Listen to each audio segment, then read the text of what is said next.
परवरिश।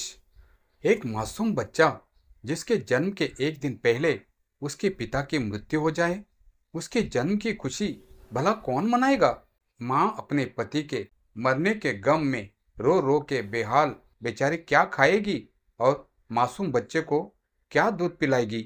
जिस बच्चे के जन्म लेते ही उस पर बेचारा या मनहूसियत का ठप्पा लग जाए, उसकी जिंदगी कैसी रही होगी। कितनी प्रश्नात्मक जिंदगी। उफ। पर मुझे गर्व है कि वो मेरे पिता थे। पिता का सुख नसीब न होने के बावजूद भी उन्होंने हमें इतनी खुशियां दी जिनका हिसाब नहीं। इतना बड़ा गम का समंदर दिल में रख उसे बिना आंखों से छलकाए हमारा जीवन खुशहाल रखा। वट वृक्ष की भांति हर हाल में अडिग रहे, हर अच्छी बुरी परिस्थितियों का डट कर सामना किया, हमें पढ़ाया लिखाया, अच्छा इंसान बनाया। उसूलों के साथ जीते हुए न उन्होंने हौसला खोया और न ही हमें खोने दिया।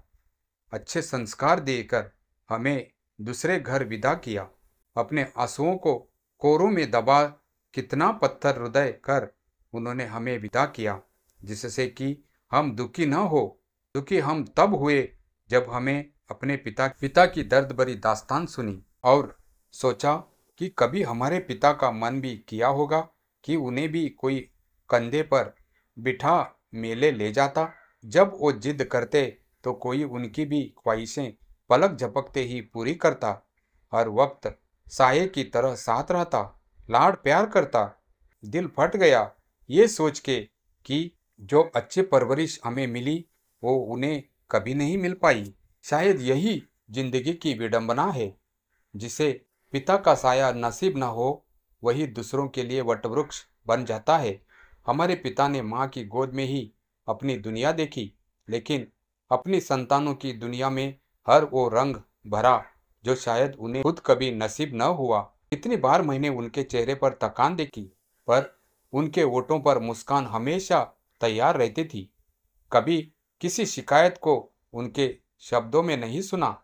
कितनी ही कठिनाइयां आई, घर का कर्ज, बहनों की शादी, हमारी पढ़ाई, लेकिन उन्होंने कभी हार मानना नहीं सीखा। मुझे याद है जब बचपन में मेरा स्कूल का पहला दिन था, सबके पापा बच्चों को छोड़ने आए थे।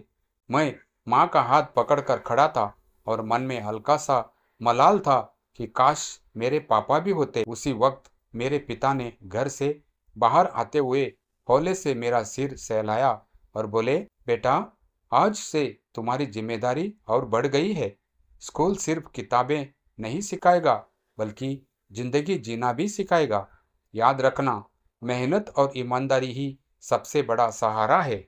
उनके शब्दों ने मुझे समझा दिया कि पितृत्व खून से नहीं संस्कारों से सिद्ध होता है। माँ अक्सर कहती थी, तुम्हारे पापा ने अपनी अधूरी ख्वाहिशों का बोझ कभी तुम पर नहीं डाला।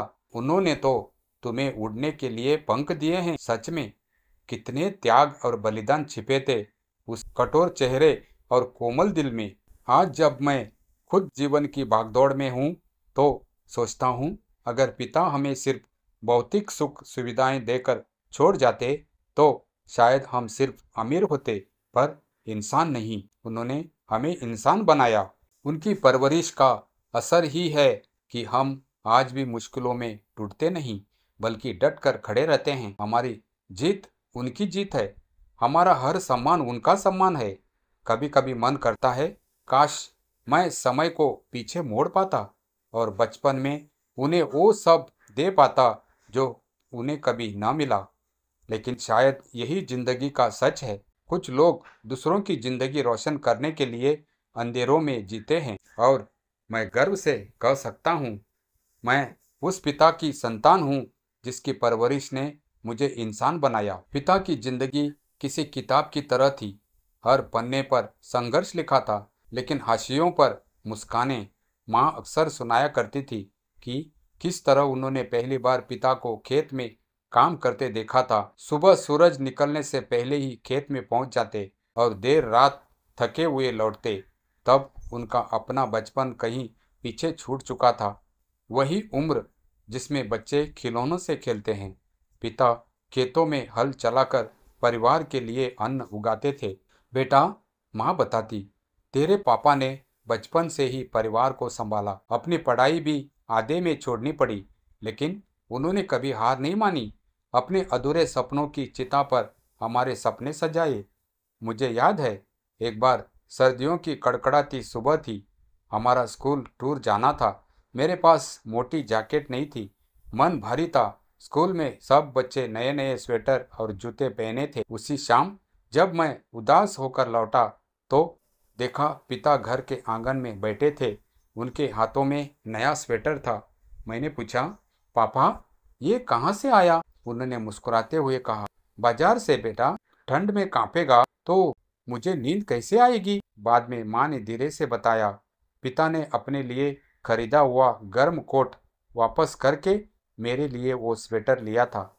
यही थे मेरे पिता, अपनी चाहतों का गला घोटकर भी हमारी हर छोटी बड़ी ख्वाहिश पूरी करने वाले। समय बीतता गया, हम बड़े होते गए, लेकिन पिता की जिम्मेदारियां और बढ़ती चली गई। बहनों की पढ़ाई, उनकी शादी, घर का कर्ज, समाज की बातों का बोझ, सब कुछ उन्हीं के कंधों पर था। पर एक बात गौर करने लायक थी, उन्होंने कभी हमें यह महसूस नहीं होने दिया कि हमारे सिर पर पिता का साया अधूरा है। एक बार मैंने उनसे पूछा, पापा, आपको कभी गुस्सा नहीं आता? इतने बोझ के बीच भी आप मुस्कुराते कैसे रहते हैं? उन्होंने मेरी आंखों में झांक कर कहा, बेटा, गुस्सा, दुख और आंसू सब होते हैं, लेकिन जब अपना बच्चा सामने हो तो उसे सिर्फ हिम्मत दिखानी चाहिए। अगर मैं टूट जाऊंगा तो तुम कैसे सीखोगे लड़ना? उनका यह वाक्य मेरे जीवन का सबसे बड़ा सबक बन गया। आज भी जब मैं मुश्किलों में होता हूँ तो पापा की यही आवाज़ भीतर से गूंजती है और मुझे लगता है कि वो कहीं ना कहीं मेरे साथ खड़े हैं। माँ कहती थी, तुम्हारे पापा ने परवरिश का मतलब सिर्फ खाना पहनना नहीं समझा, उन्होंने आत्मसम्मान और आत्मविश्वास भी सिखाया। इसीलिए तुम सब खड़े हो आज अपने पैरों पर। और सच यही है, अगर मैं कभी किसी से कह दूं कि मुझे पिता का सुख नहीं मिला, तो यह उनके त्याग और परवरिश के साथ अन्याय होगा, क्योंकि उन्होंने हमें पिता का सुख ही नहीं बल्कि पिता होने का असली अर्थ सिखाया।